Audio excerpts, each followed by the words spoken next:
Hey, everybody, welcome to the Addiction Unlimited podcast, where you get to learn everything you want to know about addiction and recovery.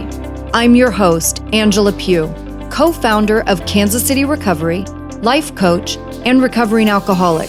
To learn more about me, you can listen to episode 0 on your podcast app or find us on the web at addictionunlimited.com. Hello, my friend. Welcome back to Addiction Unlimited, where we talk about what comes after sobriety and how to build your unlimited life. Well, it's that time of year again, early December, and I'm sure your inbox is probably already full of holiday sobriety survival guides. You know the ones: 10 tips to stay sober at holiday parties, how to navigate family gatherings in recovery. And they all kind of say the same things, don't they? Have an exit plan, bring a sober buddy, avoid Uncle Bob, who's definitely going to corner you and ask you why you're not drinking. Keep sparkling water in a wine glass so people don't notice. Show up late, leave early. And look, that advice isn't wrong. But here's what I want to talk about today. What if the real problem isn't your environment? What if the real threat to your sobriety this holiday season isn't the open bar or your drunk relatives or the champagne toast at midnight? What if the real problem is your addiction to controlling all of it? Because here's the truth about people like us, people in recovery. We are control freaks. That's not an insult. That's a fact. Think about it. We spent years trying to control how we felt with substances. We tried to control how other people saw us with lies, with performance, with managing their perception. We tried to control what happened around us, manipulating situations and people and outcomes. That's what addiction is. It's an attempt to control the uncontrollable. And the holidays crank this up to 11.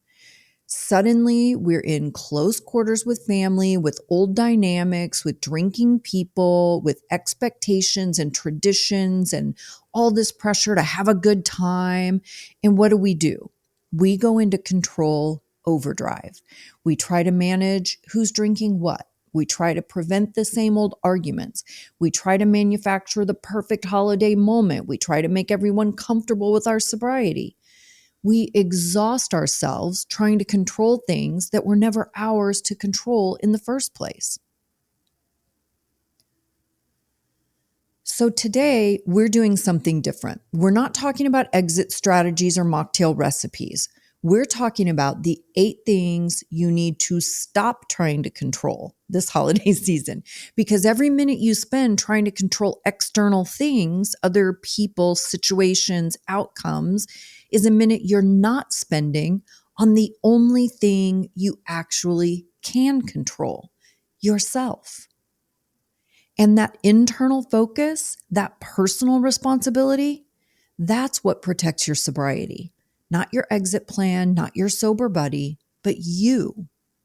So let's get into this. 8 things you absolutely cannot control and why trying to control them is more dangerous to your sobriety than any holiday party. 1, stop controlling who drinks around you. Let's start with this. It's a big one because I know this is what's running through your head right now as the holidays approach. You're thinking about who's going to be there. You're calculating how much they usually drink. You're hoping that maybe this year, out of respect for you, out of consideration, maybe they'll tone it down. Maybe they won't start drinking at noon. Maybe they won't bring out the expensive bourbon. Maybe they'll skip the champagne toast. And if you're really honest with yourself, there's part of you that wishes everyone would just not drink, just this once, just to make it easier for you. And I get it, I really do. But here's what I need you to hear. Other people's drinking is none of your business. I know that sounds harsh, but stay with me. When you spend your energy monitoring how many glasses of wine your sisters had, when you're tracking whether your dad is drinking beer or bourbon, when you're anxiously watching the bartender make drinks, when you're counting down until people start getting tipsy, what are you doing? You're trying to control something you have absolutely zero control over. And what happens when they do drink? Because they're going to drink. And when they do, you feel resentful. You feel hurt. You feel like they don't care about you. You feel like your sobriety isn't important to them. But here's the thing. Your sobriety isn't more important than their choices. And I know that's hard to hear, but it's true. They get to have their relationship with alcohol. That relationship has nothing to do with you. You trying to control whether alcohol exists at these events, trying to manage how much people drink, trying to make people modify their behavior for you, that's just another addictive behavior in disguise. It's the same controlling energy, just pointed in a different direction. And the emotional toll of all of that, the anxiety of watching everyone, the resentment when they don't do what you hoped, the feeling of powerlessness when you realize you can't make anyone do anything, that emotional exhaustion is a threat to your sobriety, sometimes more than the actual alcohol. So here's the radical shift. You're going to let them do what they're going to do. You're going to release control of their drinking. You're going to accept that alcohol will be there, people will drink it, and that is simply not your problem to solve.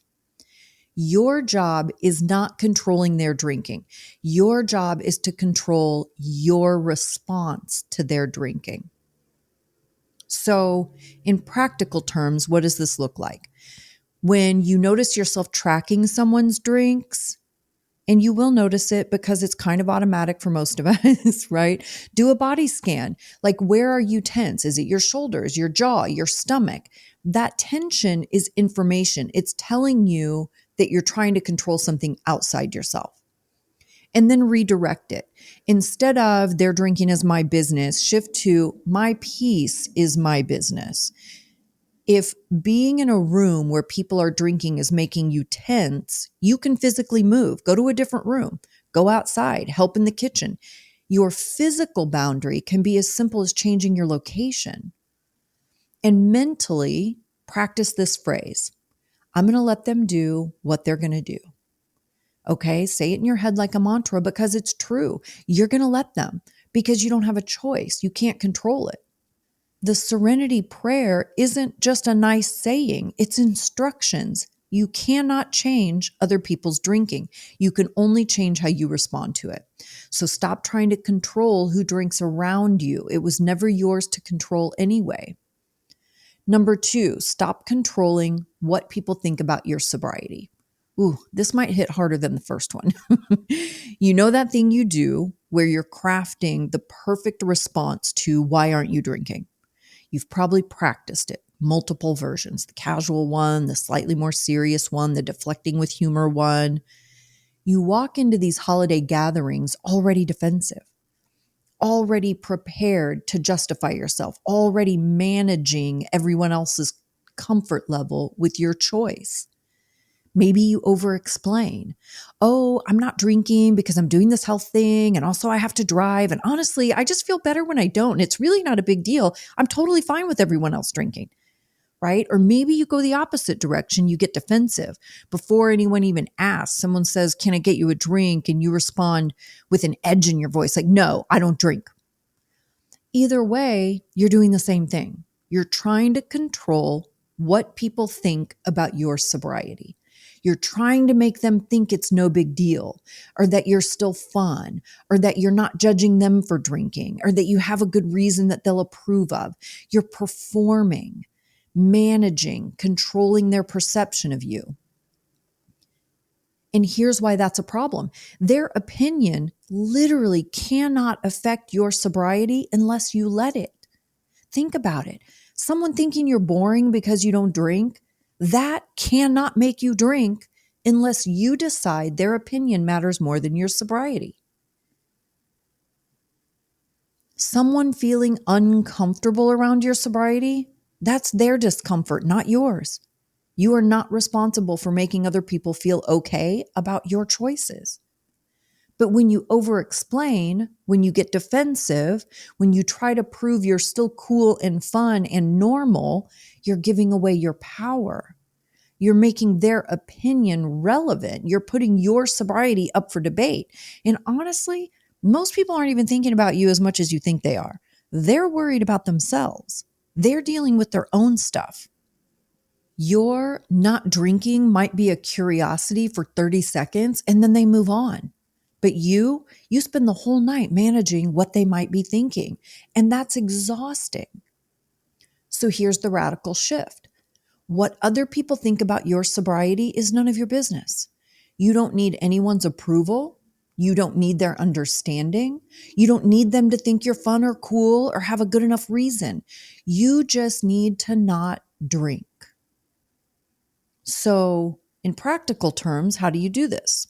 Well, simple responses. And I mean simple. I'm not drinking. I'm good with water, thanks. Period. No explanation, no justification, no defense. Just a statement of fact. And if they push, because some people will push, you don't owe them anything more. You can simply say, like, this is just what works for me, and then change the subject. Ask them a question, comment on the food, redirect the conversation. And if there's an awkward silence, let it sit. Don't fill it. Their discomfort is not your emergency. You know what's powerful? Not explaining yourself, not performing, not managing their feelings about your choice, just being sober and being fine with it. Stop trying to control their comfort level with your sobriety. Your job is to be sober, not to make everyone feel great about it. Number 3, family drama and dynamics, right? Stop controlling the family drama and dynamics. Okay. Let's talk about this thing that might actually be harder than not drinking, right? The family dynamics. You know exactly what I'm talking about. The same arguments that happen every year, the same tensions. Mom and her sister haven't spoken in 3 years, but they're both going to be there. Your brother always drinks too much and picks a fight with your dad. Someone always brings up politics and it devolves into chaos.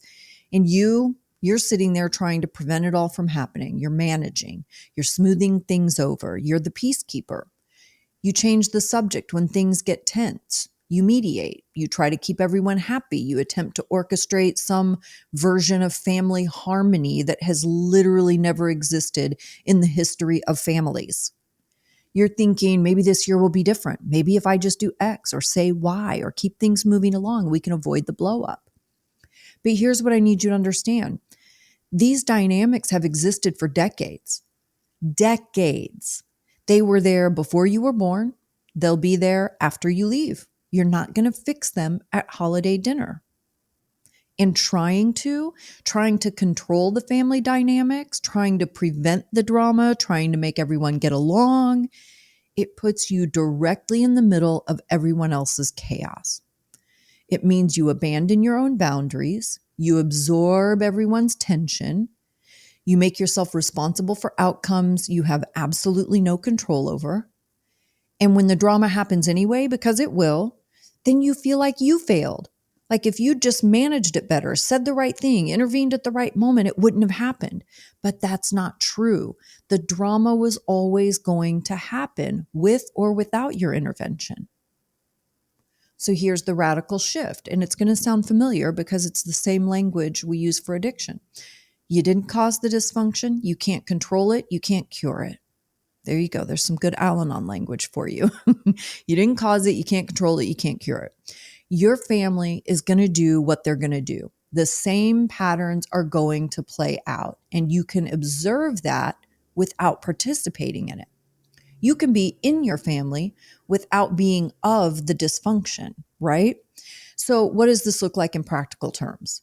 First, identify your fixer triggers, right? When do you automatically jump in? Is it when voices get raised, when someone starts crying, when your parents start their thing? Just notice it, right? Awareness is the first step. And then practice this phrase in your head. I'm staying out of this one. And again, do it like a mantra. I'm staying out of this one. You can say it out loud if you need to, or just keep it in your head, but mean it. This is between them. This is not your circus. You are not the ringmaster. And if you need to physically remove yourself, do it. Take a bathroom break, go outside for air, offer to help in the kitchen, go play with the kids in another room. You don't have to sit there and absorb the chaos. Mentally, keep reminding yourself this is between them, even if they try to pull you in, even if they want you to take sides, even if they're fighting about you. It's still between them. And here's the thing that might be most important. Set a time limit. Before you even go, decide how long you can handle, right? I can do 3 hours, and then stick to it. When your time is up, you leave, not because you're running away, but because you're protecting your peace. The drama is going to drama. Your job is to not make it your drama. You know what I think about a lot in December after all the chaos, the family gatherings, the obligations? What's the moment I'm actually looking forward to? For me, it's finally getting home, closing the door, taking off the holiday face, and just resting. And honestly, that's when Cozy Earth becomes my best friend. I'm obsessed with their sheets. They're made from viscose from bamboo. They keep you cooler, which is perfect because there's nothing worse than overheating under heavy blankets in the winter. And after a day of managing family dynamics and protecting your sobriety, that level of comfort when you get into bed, it's everything. And if you're looking for a gift for someone else who deserves to relax, maybe your partner, your best friend, or maybe yourself, the Bubble Cuddle Blanket is incredible. It's got this textured bubble design, ultra soft faux fur, perfect for those nights when you're decompressing after a holiday event, wrapped up on the couch, finally breathing again. And here's what I love. Cozy Earth isn't just selling you products. They're giving you permission to prioritize comfort, to make your home a place you want to be. And after everything we've talked about today, boundaries, protecting your peace, this is the physical manifestation of that, creating a space where you can rest. And they stand behind their stuff. There's a 100-night sleep trial. So if you don't love it, you can return it hassle-free. You won't want to, trust me. Plus, there's a 10-year warranty because this is the kind of quality that lasts. So here's what I need you to know. Head to cozyearth.com and use my code Angela for up to 40% off. But you need to place your order by December 12th for guaranteed Christmas delivery. If you're listening after the 12th, don't worry. My code Angela still works year-round for 20% off. And if you get a post-purchase survey, make sure you mention you heard about Cozy Earth right here on Addiction Unlimited podcast. Give yourself or someone you love the gift of comfort that lasts way beyond the holidays and carries you into a cozy new year because you deserve to rest. You really do. All right, let's get back to the episode. Okay, number 4, stop controlling the schedule and timeline of events. This might seem small, but can absolutely wreck your serenity, and that's the schedule. You show up for holiday dinner thinking it'll be at 6. It's 8:30 before anyone sits down. You thought this would be a 2-hour thing. 4 hours later, you're still there. You're exhausted. You're overstimulated. You want to leave, but everyone's still going and you feel trapped. Or maybe you're on the other side of it. You're trying to keep things on schedule, trying to corral everyone to eat at a certain time, trying to manage the timeline, getting frustrated when things run long or start late.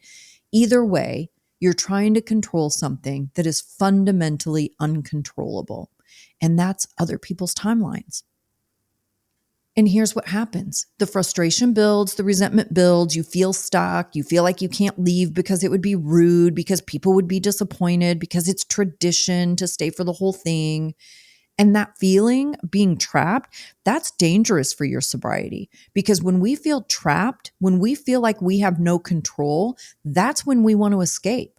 That's when substances start looking appealing. So here's the radical shift. You are not trapped. You can leave whenever you want.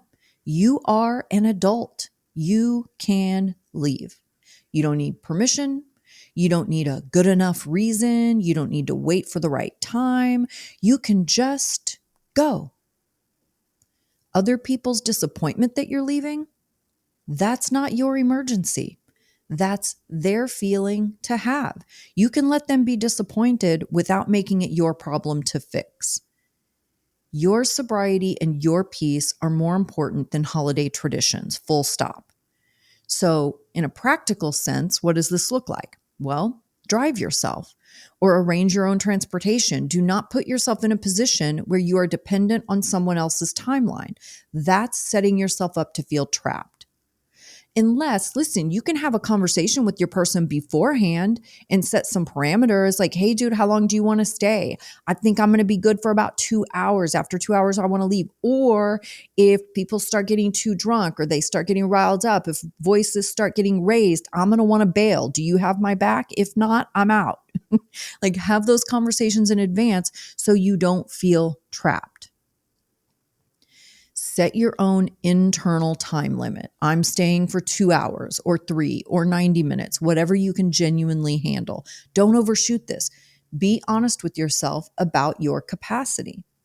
And here's the key. Don't announce your departure time. Don't negotiate it. Just know it. And when it's time, you go. You don't need a big production. I'm heading out. Love you all. This was great. And go. If people push back, if they try to convince you to stay longer, you can just say, this is what works for me today. You're not being rude. You're not being selfish. You're being responsible for yourself. You're not being held hostage. You can leave whenever protecting your sobriety requires it. 5, stop controlling how others react to your boundaries. This one builds on the last few, but it's so important it needs its own section. You're going to set boundaries this holiday season. You're going to say no to things. You're going to leave when you need to leave. You're going to opt out of conversations or activities. And when you do, some people are going to have feelings about it. They're going to be disappointed, maybe offended, maybe hurt, maybe angry, maybe confused. And what do you do with that? You try to manage their reaction. You over-explain, you apologize, you backtrack, you try to set the boundary in a way that doesn't upset anyone, which means you don't actually set the boundary. Because a boundary with a, but I hope you're not mad attached isn't really a boundary. It's a negotiation. It's a plea for permission. You want them to understand. You want them to be okay with it. You want them to respect it immediately without any pushback. But that's trying to control their reaction. And their reaction is not yours to control. Here's the truth. Boundaries are for you, not for them. You're not setting boundaries to control their behavior. You're setting boundaries to protect yourself. And that means they're allowed to have whatever reaction they have. They're allowed to be disappointed that you're leaving early. They're allowed to not understand why you won't come to the cocktail party. They're allowed to think you're being difficult or different or too sensitive. Those are their feelings. And feelings are not emergencies you need to fix. So here's your radical shift. You can't control how people receive your boundaries, and you don't need to. A boundary doesn't require their approval to be valid. You don't need to make your boundaries comfortable for other people. You need to make your boundaries clear for yourself. So what does this look like in a practical sense? Set the boundary clearly and kindly one time. Oh, I'm not going to be able to make it to that event. I need to leave by 8. I'm not getting into that topic, right? No justification, no long explanation, no apology, just a clear statement. If they have feelings about it, acknowledge it without absorbing it or trying to fix it. I understand you're disappointed. And this is what I'm doing, right? The word and is so important here, not but. And both things can be true. They can be disappointed and you can still do what you need to do. If they keep pushing, you don't need to keep explaining. You can say, I've already answered that. And then you stop engaging with it. This is going to feel uncomfortable at first. You're going to want to fix their discomfort. You're going to want to make it better. Don't. Let them have their experience. You are not responsible for managing their emotional reaction to your boundaries. Boundaries without guilt are the goal. Their reaction is their responsibility. Number 6, stop controlling the perfect holiday outcome. Let's talk about this fantasy you might be holding on to without even realizing it. The fantasy that this year is going to be different. This year, everyone's going to get along. This year, it's going to feel warm and connected and magical. This year, you're going to have that Norman Rockwell moment.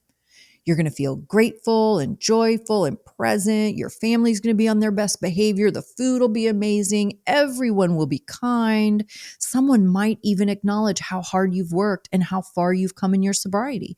It's going to be perfect, or at least pretty good. And you're working toward that outcome. You're trying to orchestrate it.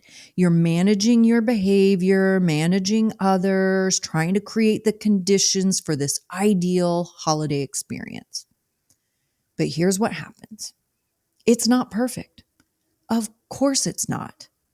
Someone says something passive aggressive. The turkey's dry. Your dad makes that comment he always makes. Your sibling brings up something from 20 years ago.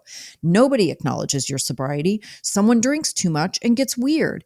And you feel like a failure, like you did something wrong. Like if you'd just managed it better, it would have been different. But perfection was never possible. You were chasing something that doesn't exist. Here's your radical shift. There is no perfect holiday. There's just the holiday that happens. Success is not everyone having a magical moment. Success is not things going smoothly. Success is not getting the outcome you hoped for. Success is you didn't drink. That's it. That's the measure. Did you stay sober? Then you succeeded. Everything else is a bonus. And honestly, the goal isn't even to thrive at these events. The goal is to survive them, to get through them without drinking, without blowing up, without abandoning yourself. You're not trying to create a feeling in yourself or in others. You're just trying to show up, be yourself, protect your sobriety, and get home safe. So in practical terms, before you go, define success on your terms. Write it down if you need to. Success today means I don't drink and I don't say something I'll regret. That's it. That's your bar. Lower your expectations to the ground. Seriously, expect nothing. Hope for small moments, but expect nothing. And throughout the event, notice should thoughts. This should be nice. They should be grateful. I should feel good right now. Every time you notice a should, replace it with this is what it is. This is what it is, not what it should be, what it is. And if you can find one small thing to be grateful for, which you always can, even if it's just, I get to leave in an hour, that's gratitude. That's enough. When it's over, celebrate that you got through it. Not that you got through it perfectly, just that you got through it sober. The only perfect holiday is the one where you stay sober. Everything else is a bonus. Number 7, stop controlling your family's emotional state. All right, this might be the deepest pattern for a lot of us, especially if you're a people pleaser or if you grew up in a chaotic environment. You walk into these holiday gatherings and immediately you're scanning. You're reading the room. Is mom stressed? Is dad in a bad mood? Is your sibling anxious? Who's upset? Who needs to be managed? And then you go into management mode. You try to keep everyone happy. You absorb the tension in the room. You make yourself small so other people can be big. You laugh at jokes that aren't funny. You agree with things you don't agree with. You do emotional labor. So much emotional labor just to keep the peace. You become an emotional sponge. You're soaking up everyone's anxiety, everyone's anger, everyone's stress, everyone's discomfort, and you think this is helping. You think this is keeping things stable. But really, you're just abandoning yourself to manage everyone else. And that creates codependent dynamics that are a direct threat to your sobriety.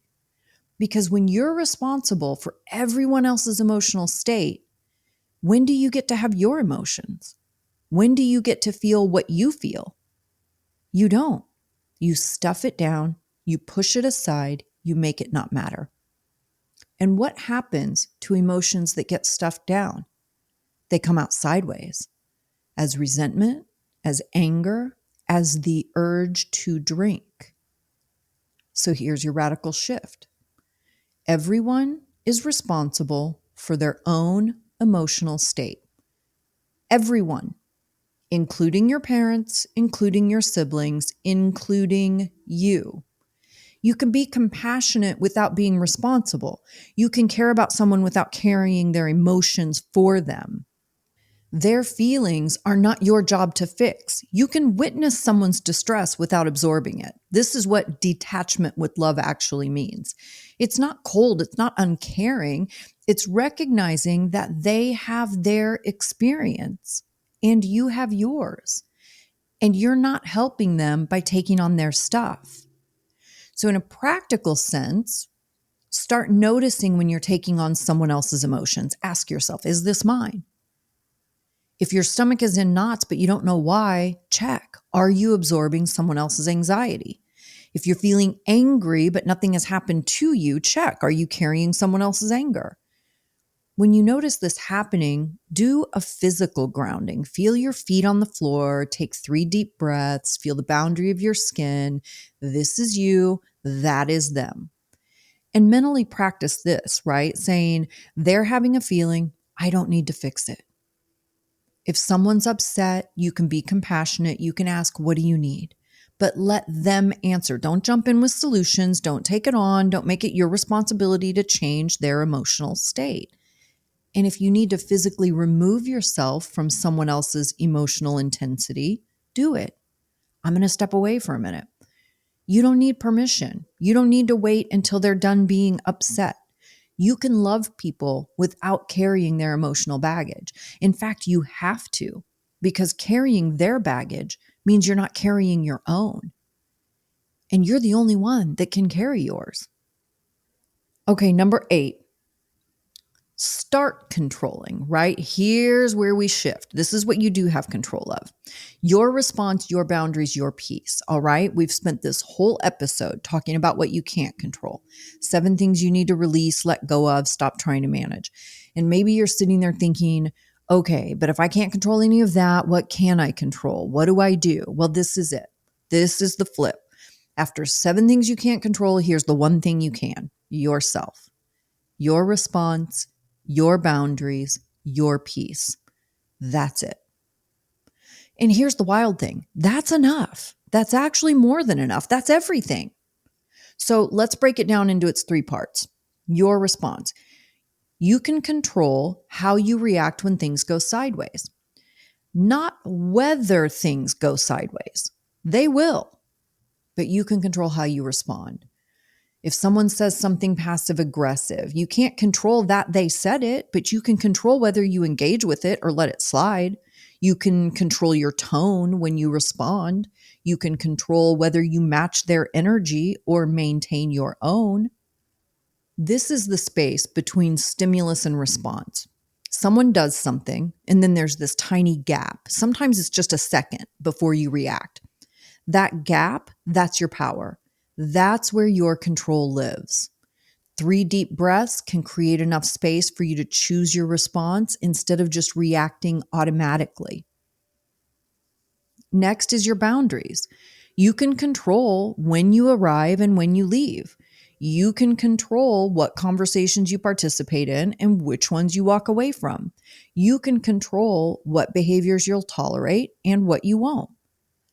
You can control how much contact you have with the family before the holidays, during, and after. You can control what you say yes to and what you say no to.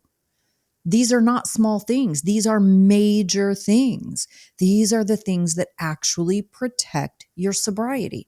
Not controlling whether alcohol is there, controlling whether you stay when alcohol is making you uncomfortable. Not controlling whether your family respects your boundaries, controlling whether you hold your boundaries regardless of their reaction. And your peace. This is the big one. You can control your internal state regardless of what's happening externally. The chaos can be happening all around you, and you can be calm in the center of it. Not because you've shut down or disconnected, but because you're connected to yourself. You can control your connection to your values. You can control your self-care practices. You can control your sobriety above all else.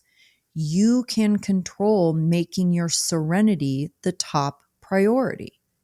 This is what personal responsibility actually means. It means you take ownership of your side of the street, only your side. Everything else, none of your business. So, what does this look like practically? Let's do this. I'm going to do a quick personal responsibility toolkit for the holidays. Okay. Here's what I want you to do. The morning of your event, set your intention. Say it out loud if you need to. I'm responsible for my sobriety, my peace, my behavior, period. Everything else is not my job. And then during the event, pause before reacting. This is so simple, but so hard, right? Something happens, someone says something, you feel a reaction rising. Pause, take 3 deep breaths. That's all, just 3 breaths. That creates enough space for you to choose your response instead of reacting. And do real-time check-ins. Throughout the event, ask yourself, am I trying to control something outside of myself right now? If yes, redirect. What do I need right now? Bring your focus back to internal instead of external. And then after the event, debrief honestly with yourself. Like, where did you try to control things you couldn't? Where did you stay in your lane? No judgment. I don't want you to tell yourself you're good or bad. There's no judgment, just observation. This is how you learn. And here's the radical truth that might actually set you free. You're not helpless. You have total control over you, your choices, your responses, your boundaries, your peace. And this is actually empowering, not limiting, because when you stop trying to control everything, you stop being exhausted. When you stop trying to manage everyone else, you have energy for yourself. When you release control of things you never had control over anyway, you become free. Your sobriety depends on internal focus, not external management. All those tips about exit plans and mocktails and sober buddies, those are fantastic, but they're not what keeps you sober. What keeps you sober is you, your commitment, your boundaries, your willingness to prioritize your peace over other people's comfort. Personal responsibility equals personal freedom. You can't control the chaos around you, but you can control the chaos in you. And that's the only control that protects your sobriety. So let's bring this home. The holidays don't threaten your sobriety. Your addiction to control does. Every minute you spend trying to control external things, whether people drink, what they think of you, family drama, the schedule, their reactions, the perfect outcome, their emotions, every minute spent on that is a minute not spent on the internal focus that actually keeps you sober. You have one job during the holidays: stay sober. Not make everyone happy, not create perfect moments, not manage everyone's emotions, just stay sober. Everything else is none of your business. And when you really get this, when you really internalize that you're only responsible for your side of the street, something amazing happens. You stop being exhausted. You stop resenting everyone. You stop feeling like a victim of your circumstances because you become free. So before you walk into the first holiday gathering, write down 3 things. What am I trying to control? And be honest. Make a list of the things you're hoping will go a certain way. Number 2, what can I actually control? And the answer is just you, your responses, your boundaries, your peace. That's it. And number 3, what does success look like for me? Not for them, for you. And make it simple. I stayed sober and I didn't say something I regret. That's success, especially for a lot of us, because I'm used to saying a lot of things I regret.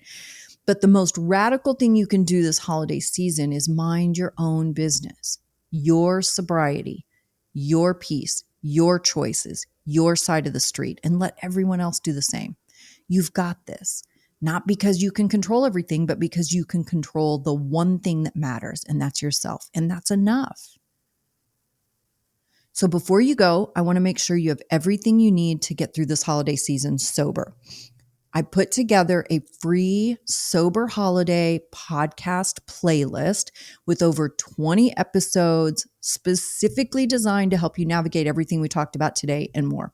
cravings and triggers, social situations, family gatherings, how to respond when people ask why you're not drinking, all the practical tools. There's also a bunch of episodes of like how to start over from day one. If I was starting over from day one, this is what I would do, that kind of stuff. All the practical tools and the real talk you need to not just survive the holidays, but to actually thrive in your sobriety. You can get that at addictionunlimited.com/holiday playlist. It's completely free. addictionunlimited.com/holiday playlist. And I will link that in the show notes for you, along with the link to book a call with me. If you're done screwing around with the 100-day ones, you're ready to get serious about relief and recovery, I'd love to talk with you and tell you all the different options I have. And that's addictionunlimited.com/call. All of that stuff will be in the show notes for you. Because here's the thing, you don't have to do this alone. And every episode in that playlist is there to remind you that your sobriety is possible, it's worth it, and you've got this. Now, go out there and protect your peace. And don't forget this Friday bonus drop from the Unlimited Life Starter Series. We're working our way through the 10 most powerful episodes from the Addiction Unlimited archives to rebuild your rhythm, structure, and emotional peace. We've only got a few of these episodes left. We're going to the end of the year. So don't forget that Friday. Okay, I love you guys. I hope you're having a fantastic day, and I will see you next week. You've reached the end of another great episode of the Addiction Unlimited podcast. Candid and honest conversation about addiction and recovery. Be sure to visit us at addictionunlimited.com to join the conversation and access show notes and links to everything we talked about. Love this episode? Please take 30 seconds to subscribe, rate, and review on iTunes to help us improve and give you the information you want. Thanks for listening. See you next week.